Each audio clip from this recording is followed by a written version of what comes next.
sejarah. Apakah kepentingan mempelajari sejarah? So, seperti biasa, kalau kamu ada sebarang soalan nak tanya, yang mana yang tak faham, boleh tulis dalam Zoom chat. Jangan korang diam je tau. Tanya tanya. Okey, baik. So, okey, kalau kita lihat di sini, okey, tentang kepentingan mempelajari sejarah. Baik, apa itu kepentingan, cikgu? Kepentingan, okey, sebenarnya bermaksud apa? Kepentingan itu bermaksud faedah ataupun benefit. Okay. So ataupun advantage. Okay. Advantages. So itulah kepentingan. Okay. So apakah benefit? Apakah faedah kita mempelajari sejarah? Jadi apakah kepentingan dia? Okay. Iaitu sejarah ini mampu memberikan kefahaman tentang masyarakat, tentang negara, tentang dunia kepada kita. Melalui penyelidikan, penerokaan bukti dan empati, maknanya perasaan ingin tahu dan simpati kepada peristiwa sejarah, unsur perpaduan dan semangat kebangsaan akan menjelma dalam diri kita. Oleh sebab itulah, kita perlu mengaplikasikan. Apa itu mengaplikasikan? Kita perlu menggunakan ilmu sejarah dalam kehidupan kita. Jadi, iktibar ataupun pengajaran daripada peristiwa lalu akan mendorong kita untuk bertindak dengan lebih berhati-hati pada masa depan. Jadi, itu paling penting. So, kalau kita lihat di sini, okey, apakah perkara pertama? Okey, perkara pertama tentang kepentingan mempelajari sejarah, iaitu yang pertama tentang mengenal asal usul.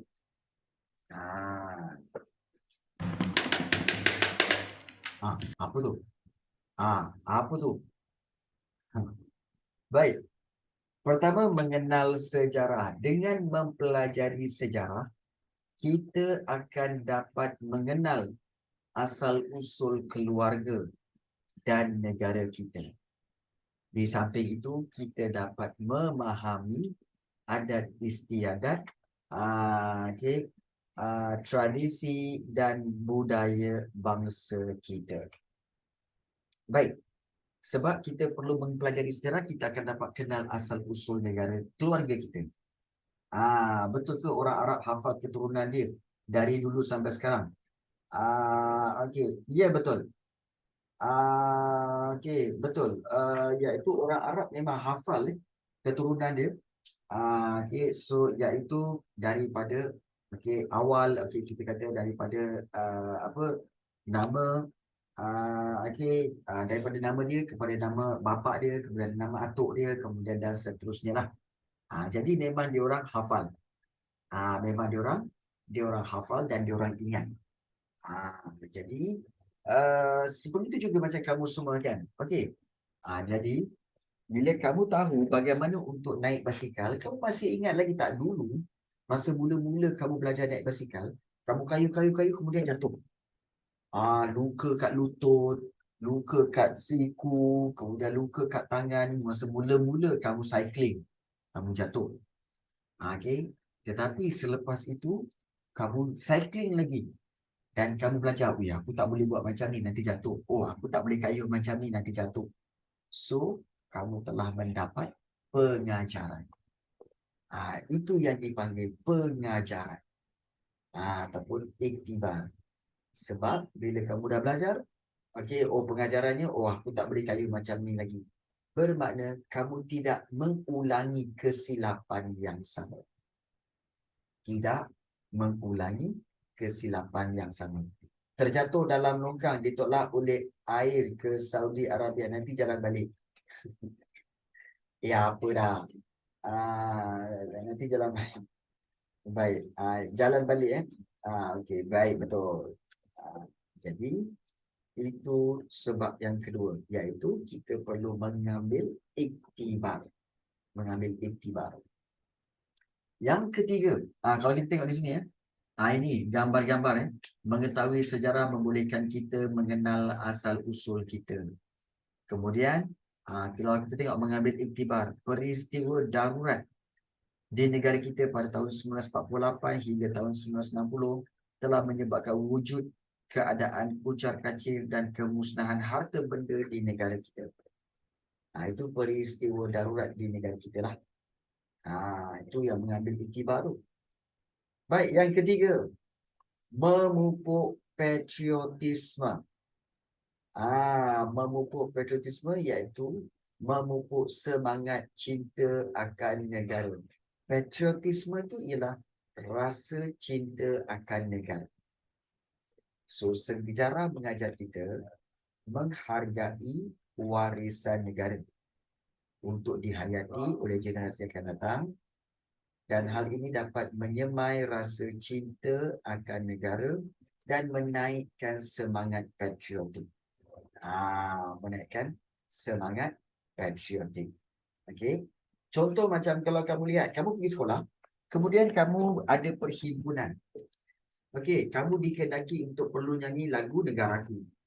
Kemudian lagu negeri Selangor. Ataupun lagu negeri kamu dah. So, antara banyak-banyak lagu yang kamu kena nyanyi itu, lagu apa yang memberikan kamu semangat? Kamu rasa macam nak nyanyi betul-betul.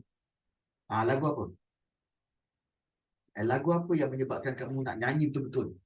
Aku lagu ni nak kena nyanyi betul-betul ni. Sebab rasa semangat. Rasa semangat cinta akan negara semasa perhimpunan. Lagu apa? Mungkin boleh kongsikan dengan cikgu. Lagu apa yang memberi semangat ketika perhimpunan? Lagu Negaraku. Ada yang kata lagu Negaraku. Ada juga yang kata lagu Negeri Selangor. Tuli yang maha mulia. Kan? So ada yang semangat juga kan? Jadi itu untuk kenapa perlu nyanyi lagu-lagu itu? Untuk menyemai semangat rasa cinta akan negara. Negaraku, tanah tumpahnya darahku. Menyemai semangat cinta akan negara. So itu tujuan mempelajari sejarah, memupuk patriotisme. Jadi apa kepentingan dia, cikgu? Bila kita dapat menyemai rasa cinta akan negara, kita akan rasa apa tahu? Kita akan rasa nak berjuang mempertahankan negara. Bila ada orang lain, bila orang masyarakat luar kata apa? Malaysia is a small country. There's nothing out there. There's nothing. The Malaysia is very rude, is a very not advanced at all. Is a third world country. So, apa yang kita rasa? Kita rasa marah. Kita rasa geram. Kita rasa macam, hey, don't say anything bad about my country, okay? You come here, you see what my country is. My country is very advanced. There are so many infrastructure here. Kita kena tunjukkan. Kita ada kemajuan. Kita ada pelbagai kemudahan. You come here. We celebrated you. We celebrating you. We invite you. Kita akan memberikan pelbagai kemudahan dan juga meraihkan kedatangan mereka sebagai pelancong-pelancong. So kita nak tunjukkan apa? Kita tidaklah semundur yang kamu katakan itu. Kami juga majulah. Kami ada LRT. Kami ada KLCC. Kami ada KLIA. You see? Jadi, sebab itu perlu ada semangat cintakan negara. Bila kita ada semangat cintakan negara, bila negara kita dihina, negara kita diejek, negara kita telah diambil mudah, kita akan cuba untuk pertahankan negara kita. Bayangkan kalau kita tak ada perasaan itu, kita tak ada semangat cintakan negara. Bila orang kata, Malaysia mundur lah, Malaysia tak bagus lah, Malaysia is a third world country. So kalau kita tak ada perasaan semangat cinta pada negara, kita akan macam, betul. Malaysia tak maju pun. Betul. Malaysia ni mundur. Apalah Malaysia ni. Kan? Kita kutuk negara kita sendiri. Itu tandanya apa? Tandanya kita tidak ada patriotik. Kita tidak ada semangat cinta akan negara. Is it, saya tanya kamu, baguskah sikap kita yang mengutuk negara kita sendiri? Is it good?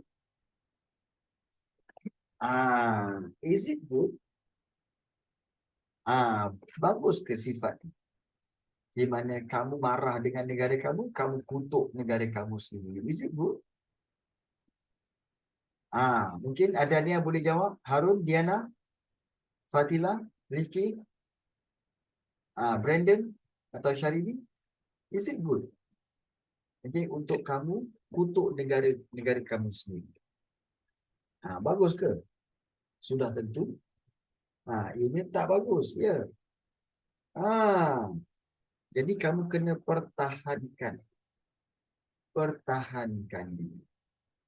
But then, okay, ini yang cikgu nak tegur. Kepada para pelajar, kalau kamu tengok, kalau kamu tengok orang-orang yang kutuk negara sendiri, kutuk negara sendiri, seperti yang ada di Twitter, ada di Insta, ada juga yang di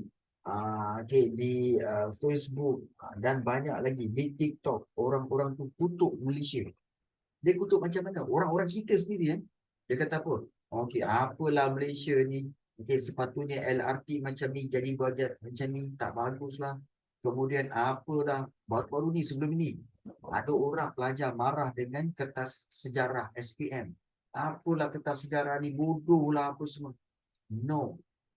Itu bukan caranya.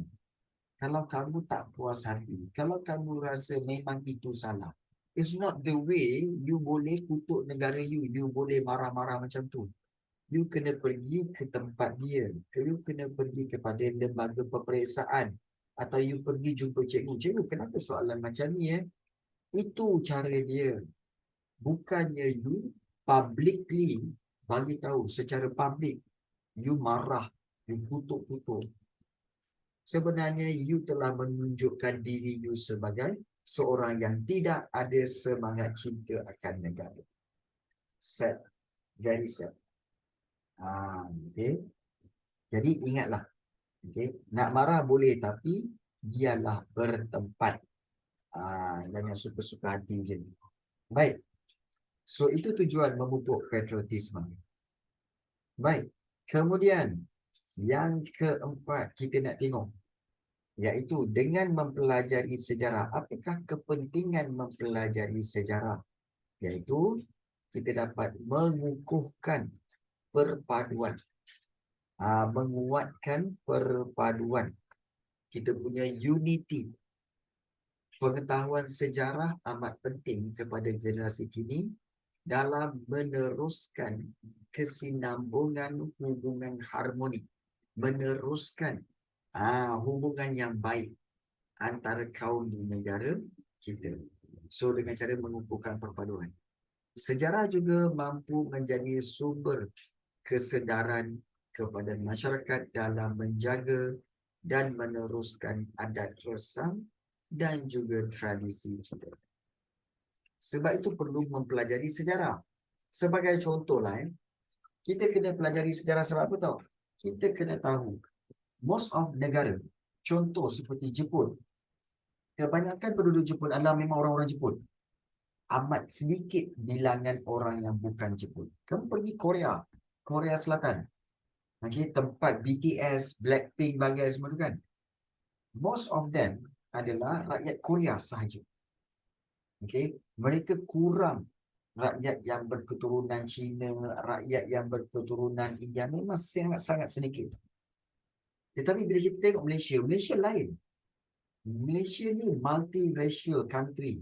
Kita ada Melayu, kita ada Cina, kita ada India, Iban, Kadazan dan sebagainya. So, dengan mempelajari sejarah, kita akan tahu why our country multiracial. Kenapa negara kita berbilang bangsa? Oh, rupa-rupanya orang Melayu ini memang penduduk asal sini. Dan mereka telah berada di tanah Melayu ini sejak daripada zaman sebelum Masihi. Daripada keturunan, ada yang menyatakan orang Melayu datang daripada China. Ada juga yang menyatakan orang Melayu datang daripada Sundaland, iaitu kawasan tanah besar di Asia Tenggara ini. Macam-macam teori. Kemudian, bagaimana pula wujudnya orang Cina dan orang India, berketurunan India di Malaysia? Apabila British. Tapi kita tahu bahawa sebelum itu lagi, zaman Melaka, berlaku perdagangan di antara Melaka dengan India dan Melaka dengan China. Maka, perhubungan perdagangan itu telah menyebabkan orang-orang Cina dan orang India telah mula bertapak di negara kita. Dan tinggal di sini, berkahwin dengan orang-orang sini, dan membentuk keluarga di sini. Kemudian kedatangan British pula. British juga telah membawa orang-orang India daripada India untuk bekerja di ladang getah. Kemudian membawa orang-orang Cina daripada negara Cina untuk bekerja di lombong bijih timah. Jadi ini menyebabkan bilangan orang India dan orang Cina di negara kita semakin bertambah. Jadi sebab itu, apabila British memberikan kemerdekaan kepada tanah Melayu, maka tanah Melayu menerima semua kaum itu sebagai rakyat Malaysia.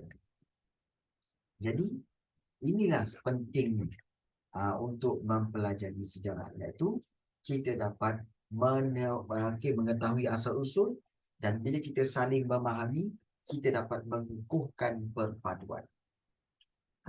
Mengukuhkan perpaduan. Sebab itu penting untuk mengetahui. Jangan macam kamu kan, macam pelajar-pelajar Melayu, Rifki, Aidin, Adania, Harun, Diana, jangan semata-mata berkawan dengan Melayu saja. Kamu juga perlu berkawan dengan orang Cina, orang India, supaya dapat mengetahui banyak tentang budaya dan kehidupan mereka. Begitu juga macam Brandon, Syahrini, Lydia Silen, kamu juga perlu berkawan dengan orang Cina dan juga orang Melayu supaya dapat memahami dan mempelajari budaya kehidupan mereka. Dan ini akan dapat membentuk perpaduan. Sebab cikgu sendiri pun ada kawan-kawan yang Melayu, kawan-kawan yang Cina, kawan-kawan yang India pun ada juga. Baik. Seterusnya, itu untuk mengukuhkan perpaduan. Dan yang kelima, apakah kepentingan mempelajari sejarah? Iaitu untuk membangunkan negara dan bangsa. Membangunkan negara dan bangsa di mana melalui sejarah, kita dapat mengekalkan kegemilangan yang dicapai oleh negara. Kita juga akan lebih memahami budaya dahulu dan budaya kini untuk dijadikan perbandingan bagi membangunkan negara dan bangsa pada masa akan datang.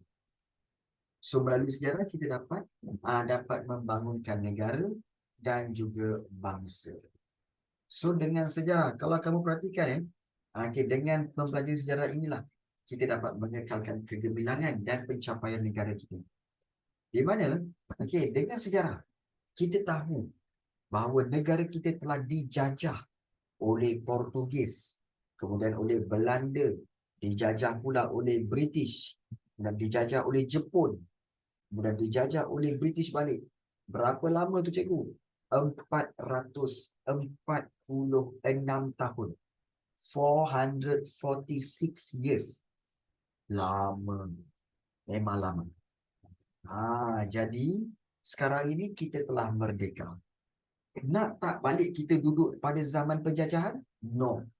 Kita tak mahu lagi dijajah. Jadi, kita perlu bangunkan negara kita supaya negara kita menjadi lebih maju daripada masa dahulu. Jadi, itu pentingnya mempelajari sejarah supaya kita dapat membangunkan negara melalui sejarah yang telah kita pelajari. Itu penting, yang kelima. Baik. Dan yang keenam, kita dapat mengaplikasikan kemahiran pemikiran sejarah. Okey. Mengaplikasikan tu maknanya apply ya, menggunakan kemahiran pemikiran sejarah. Melalui sejarah, pemikiran kritis dan analitis ya dapat ditingkatkan. Di samping itu kita dapat membuat tafsiran terhadap sesuatu peristiwa. Sejarah juga akan mendorong seseorang memahami peristiwa sejarah secara lebih empati. Macam mana nak mengaplikasikan kemahiran pemikiran sejarah ni, cikgu? Baik, kita biasanya akan apa? Akan soal siasat. Kita akan soal siasat. Ya ke? Betul ke ni? Kita akan tanya, ya ke? Apa buktinya? Kita akan menggunakan kemahiran kritis untuk bertanya, dapatkan maklumat betul ke? Jadi itu yang dikatakan sebagai pemikiran kritis yang kita gunakan dalam sejarah. Dalam sejarah. Jadi itulah maksud pemikiran kritis dalam sejarah. Baik. So, dengan itu jelaslah kepada kita bahawa dengan mempelajari sejarah, kita berupaya mendidik generasi akan datang mencintai negara, bersifat empati di samping meneruskan kegemilangan tamadun bangsa Malaysia. Maka dengan 1.7 ini kepentingan mempelajari sejarah yang kita pelajari, iaitu kepentingan mempelajari sejarah yang pertama untuk mengenal asal-usul, yang kedua untuk mengambil iktibar, yang ketiga memupuk patriotisme, kemudian yang keempat dapat mengukuhkan perpaduan, yang kelima dapat membangunkan negara dan bangsa, serta yang keenam untuk mengaplikasikan kemahiran pemikiran sejarah. Maka dengan itu, kita telah berjaya menamatkan bab 1 sejarah tingkatan 1, iaitu mengenali sejarah. Maka